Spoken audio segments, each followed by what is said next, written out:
अध्याय 5 कर्मयोग। श्लोक 21। ऐसा मुक्त पुरुष भौतिक इंद्रिय सुख की ओर आकृष्ट नहीं होता, अपितु सदैव समाधि में रहकर अपने अंतर में आनंद का अनुभव करता है। इस प्रकार स्वरूप सिद्ध व्यक्ति परब्रह्म में एकाग्रचित होने के कारण असीम सुख भोगता है। तात्पर्य: कृष्ण भावनामृत के महान भक्त श्री यामुनाचार्य ने कहा है, यदवधि मम चेत कृष्ण पदारविंदे नवनवर्षधामन्युद्यतम रंतुमासीत तदवधि बत नारीसन में स्मर्यमाने भवती मुख विकार सुष्ठ निष्ठीवंच। जब से मैं कृष्ण की दिव्य प्रेमा भक्ति में लगकर उनमें नित्य नवीन आनंद का अनुभव करने लगा हूँ, तब से जब भी काम सुख के बारे में सोचता हूँ तो इस विचार पर ही थूकता हूँ और मेरे होंठ अरुचि से सिमट जाते हैं। ब्रह्मयोगी अथवा कृष्ण भावना भावित व्यक्ति भगवान की प्रेमा भक्ति में इतना अधिक लीन रहता है कि इंद्रिय सुख में उसकी तनिक भी रुचि नहीं रह जाती। भौतिकता की दृष्टि में काम सुख ही सर्वोपरि आनंद है। सारा संसार उसी के वशीभूत है और भौतिकतावादी लोग तो इस प्रोत्साहन के बिना कोई कार्य ही नहीं कर सकते। किंतु कृष्ण भावनामृत में लीन व्यक्ति काम सुख के बिना ही उत्साह पूर्वक अपना कार्य करता रहता है। यही आत्म साक्षात्कार की कसौटी है। आत्म साक्षात्कार तथा काम सुख कभी साथ साथ नहीं चलते। कृष्ण भावना भावित व्यक्ति जीवन मुक्त होने के कारण किसी प्रकार के इंद्रिय सुख द्वारा आकर्षित नहीं होता। श्लोक 22। बुद्धिमान मनुष्य दुख के कारणों में भाग नहीं लेता जो कि भौतिक इंद्रियों के संसर्ग से उत्पन्न होते हैं। हे कुंती पुत्र, ऐसे भोगों का आदि तथा अंत होता है, अतः चतुर व्यक्ति उनमें आनंद नहीं लेता। तात्पर्य: भौतिक इंद्रिय सुख उन इंद्रियों के स्पर्श से उद्भूत हैं जो नाशवान है, क्योंकि शरीर स्वयं नाशवान है। मुक्तात्मा किसी नाशवान वस्तु में रुचि नहीं रखता। दिव्य आनंद के सुखों से भली भांति अवगत वह भला मिथ्या सुख के लिए क्यों सहमत होगा। पद्म पुराण में कहा गया है, रमन्ते योगिनोनन्ते सत्यानंदे चिदात्मनि एति रामपदेनासो पर ब्रह्माभिधीयते। योगी जन परम सत्य में रमण करते हुए अनंत दिव्य सुख प्राप्त करते हैं, इसीलिए परम सत्य को भी राम कहा जाता है। उद्धरण चिन्ह: भागवत में 5.5.1 भी कहा गया है, नायम देहो देहभाजन नृलोके कष्टान कामानर्ते विद्भुजाये तपो दिव्यम पुत्र का यन सत्वम शुद्धेद यस्मात् ब्रह्म सौख्यम त्वनंतम। हे पुत्रो, इस मनुष्य योनि में इंद्रिय सुख के लिए अधिक श्रम करना व्यर्थ है। ऐसा सुख तो सूकरों को भी प्राप्य है। इसकी अपेक्षा तुम्हें इस जीवन में तप करना चाहिए, जिससे तुम्हारा जीवन पवित्र हो जाए और तुम असीम दिव्य सुख प्राप्त कर सको। उद्धरण चिन्ह: अतः जो यथार्थ योगी या दिव्य ज्ञानी है वे इंद्रिय सुखों की ओर आकृष्ट नहीं होते, क्योंकि ये निरंतर भवरोग के कारण है। जो भौतिक सुख के प्रति जितना ही आसक्त होता है, उसे उतने ही अधिक भौतिक दुख मिलते हैं। श्लोक 23। यदि इस शरीर को त्यागने के पूर्व कोई मनुष्य इंद्रियों के वेगों को सहन करने तथा इच्छा एवं क्रोध के वेग को रोकने में समर्थ होता है, तो वह इस संसार में सुखी रह सकता है। तात्पर्य: यदि कोई आत्म साक्षात्कार के पथ पर अग्रसर होना चाहता है तो उसे भौतिक इंद्रियों के वेग को रोकने का प्रयत्न करना चाहिए। ये वेग हैं वाणी वेग, क्रोध वेग, मनोवेग, उदर वेग, उपस्थ वेग तथा जिह्वा वेग। जो व्यक्ति इन विभिन्न इंद्रियों के वेगों को तथा मन को वश में करने में समर्थ है, वह गोस्वामी या स्वामी कहलाता है। ऐसे गोस्वामी नितांत संयमित जीवन बिताते हैं और इंद्रियों के वेगों का तिरस्कार करते हैं। भौतिक इच्छाएं पूर्ण न होने पर क्रोध उत्पन्न होता है और इस प्रकार मन, नेत्र तथा वक्षस्थल उत्तेजित होते हैं। अतः इस शरीर का परित्याग करने के पूर्व मनुष्य को इन्हें वश में करने का अभ्यास करना चाहिए। जो ऐसा कर सकता है वह स्वरूप सिद्ध माना जाता है और आत्म साक्षात्कार की अवस्था में वह सुखी रहता है। योगी का कर्तव्य है कि वह इच्छा तथा क्रोध को वश में करने का भरसक प्रयत्न करे। श्लोक 24। जो अंतःकरण में सुख का अनुभव करता है, जो कर्मठ है और अंतःकरण में ही रमण करता है तथा जिसका लक्ष्य अंतर्मुखी होता है, वह सचमुच पूर्ण योगी है। वह परब्रह्म में मुक्ति पाता है और अंततो गत्वा ब्रह्म को प्राप्त होता है। तात्पर्य: जब तक मनुष्य अपने अंतःकरण में सुख का अनुभव नहीं करता, तब तक भला बाह्य सुख को प्राप्त कराने वाली बाह्य क्रियाओं से वह कैसे छूट सकता है। मुक्त पुरुष वास्तविक अनुभव द्वारा सुख भोगता है। अतः वह किसी भी स्थान में मौन भाव से बैठकर अंतःकरण में जीवन के कार्यकलापों का आनंद लेता है। ऐसा मुक्त पुरुष कभी बाह्य भौतिक सुख की कामना नहीं करता। यह अवस्था ब्रह्मभूत कहलाती है, जिसे प्राप्त करने पर भगवत धाम जाना निश्चित है। श्लोक 25। जो लोग संशय से उत्पन्न होने वाले द्वैत से परे हैं, जिनके मन आत्म साक्षात्कार में रत हैं, जो समस्त जीवों के कल्याण कार्य करने में सदैव व्यस्त रहते हैं और जो समस्त पापों से रहित हैं, वे ब्रह्मनिर्वाण मुक्ति को प्राप्त होते हैं। तात्पर्य: केवल वही व्यक्ति सभी जीवों के कल्याण कार्य में रत कहा जाएगा जो पूर्णतया कृष्ण भावना भावित है। जब व्यक्ति को यह वास्तविक ज्ञान हो जाता है कि कृष्ण ही सभी वस्तुओं के उद्गम है, तब वह जो भी कर्म करता है सबों के हित को ध्यान में रखकर करता है। परम भोक्ता, परमनियंता तथा परमसखा कृष्ण को भूल जाना मानवता के क्लेशों का कारण है। अतः समग्र मानवता के लिए कार्य करना सबसे बड़ा कल्याण कार्य है। कोई भी मनुष्य ऐसे श्रेष्ठ कार्य में तब तक नहीं लग पाता जब तक वह स्वयं मुक्त न हो। कृष्ण भावना भावित मनुष्य के हृदय में कृष्ण की सर्वोच्चता पर बिल्कुल संदेह नहीं रहता। वह इसीलिए संदेह नहीं करता क्योंकि वह समस्त पापों से रहित होता है। ऐसा है ये दैवी प्रेम। जो व्यक्ति मानव समाज का भौतिक कल्याण करने में ही व्यस्त रहता है, वह वास्तव में किसी की भी सहायता नहीं कर सकता। शरीर तथा मन की क्षणिक खुशी संतोषजनक नहीं होती। जीवन संघर्ष में कठिनाइयों का वास्तविक कारण मनुष्य द्वारा परमेश्वर से अपने संबंध की विस्मृति में ढूंढा जा सकता है।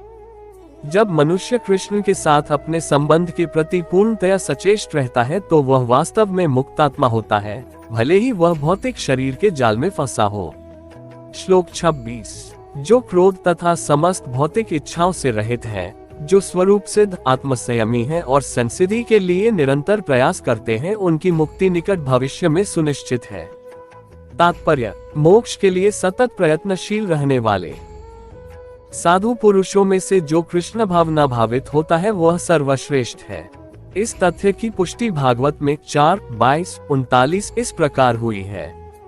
यत्पाद पंकजप्लाश्विलस्य भक्त्या कर्माशय ग्रथितमुद्ग्रथयन्ति संत तद्वन्न रिक्तम त्यो यत्योपि रुद्र श्रोतो गणास्तम रण भज वासुदेवम। भक्ति पूर्वक भगवान वासुदेव की पूजा करने का प्रयास तो करो।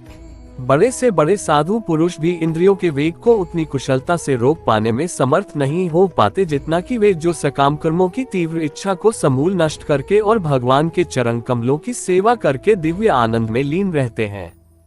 उद्धरण चिन्ह: बद्ध जीव में कर्म के फलों को भोगने की इच्छा इतनी बलवती होती है कि ऋषियों मुनियों तक के लिए कठोर परिश्रम के बावजूद ऐसी इच्छाओं को वश में करना कठिन होता है। जो भगवत भक्त कृष्ण चेतना में निरंतर भक्ति करता है और आत्म साक्षात्कार में सिद्ध होता है, वह शीघ्र ही मुक्ति प्राप्त करता है। आत्म साक्षात्कार का पूर्ण ज्ञान होने से वह निरंतर समाधिस्थ रहता है। ऐसा ही एक उदाहरण दिया जा रहा है। दर्शन ध्यान संस्पर्श मत्स्य कूर्म विहंगमा स्वान्यपत्यानि पुष्णन्ति तथा हम्पी पद्मज। मछली, कछुआ तथा पक्षी केवल दृष्टि, चिंतन तथा स्पर्श से अपनी संतानों को पालते हैं। हे पद्मज, मैं भी उसी तरह करता हूँ।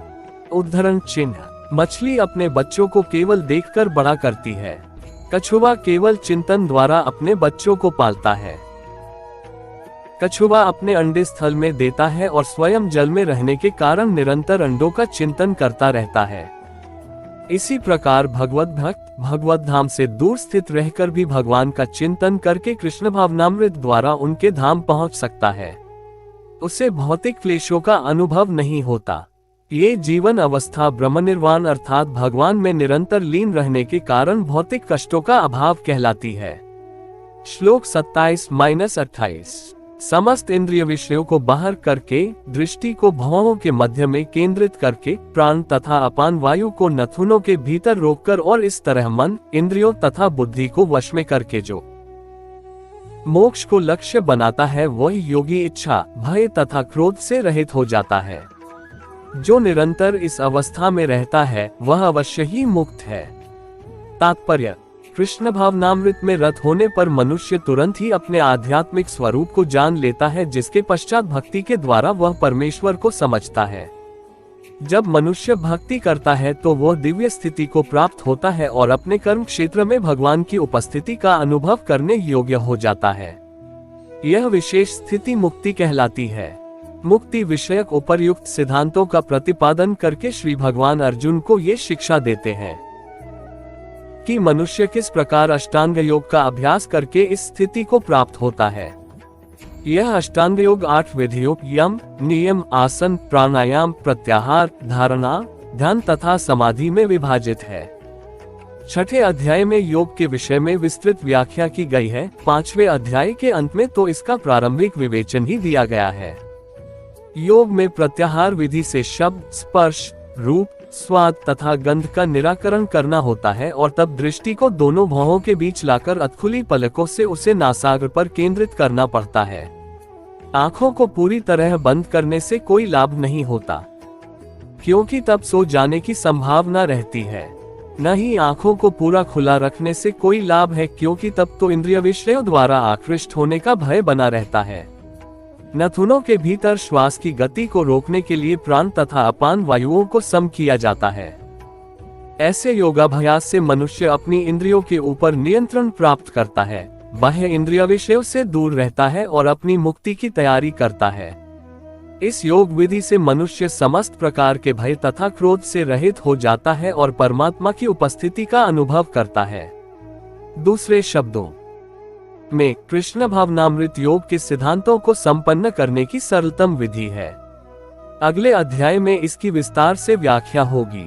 किंतु कृष्ण भावना भावित व्यक्ति सदैव भक्ति में लीन रहता है, जिससे उसकी इंद्रियों के अन्यत्र प्रवृत्त होने का भय नहीं रह जाता।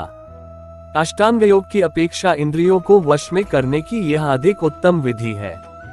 श्लोक 29। मुझे समस्त यज्ञों तथा तपस्याओं का परम भोक्ता, समस्त लोकों तथा देवताओं का परमेश्वर एवं समस्त जीवों का उपकारी एवं हितैषी जानकर मेरे भावनामृत से पूर्ण पुरुष भौतिक दुखों से शांति लाभ करता है। तात्पर्य: माया के वशीभूत सारे बद्ध जीव इस संसार में शांति प्राप्त करने के लिए उत्सुक रहते हैं, किंतु भगवद गीता के इस अंश में वर्णित शांति के सूत्र को वे नहीं जानते। शांति का सबसे बड़ा सूत्र यही है कि भगवान कृष्ण समस्त मानवीय कर्मों के भोक्ता हैं। मनुष्यों को चाहिए कि प्रत्येक वस्तु भगवान की दिव्य सेवा में अर्पित कर दे, क्योंकि वे ही समस्त लोकों तथा उनमें रहने वाले देवताओं के स्वामी हैं। उनसे बड़ा कोई नहीं है। वे बड़े से बड़े देवता शिव तथा ब्रह्मा से भी महान हैं। वेदों में श्वेताश्वतर उपनिषद 6.7 भगवान को तमीश्वराना परमन महेश्वरम कहा गया है।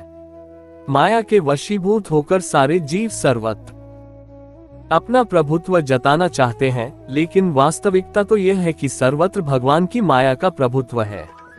भगवान प्रकृति माया के स्वामी हैं और बद्ध जीव प्रकृति के कठोर अनुशासन के अंतर्गत हैं। जब तक कोई इन तथ्यों को समझ नहीं लेता, तब तक संसार में व्यष्टि या समष्टि रूप से शांति प्राप्त कर पाना संभव नहीं है। कृष्ण भावनामृत का यही अर्थ है।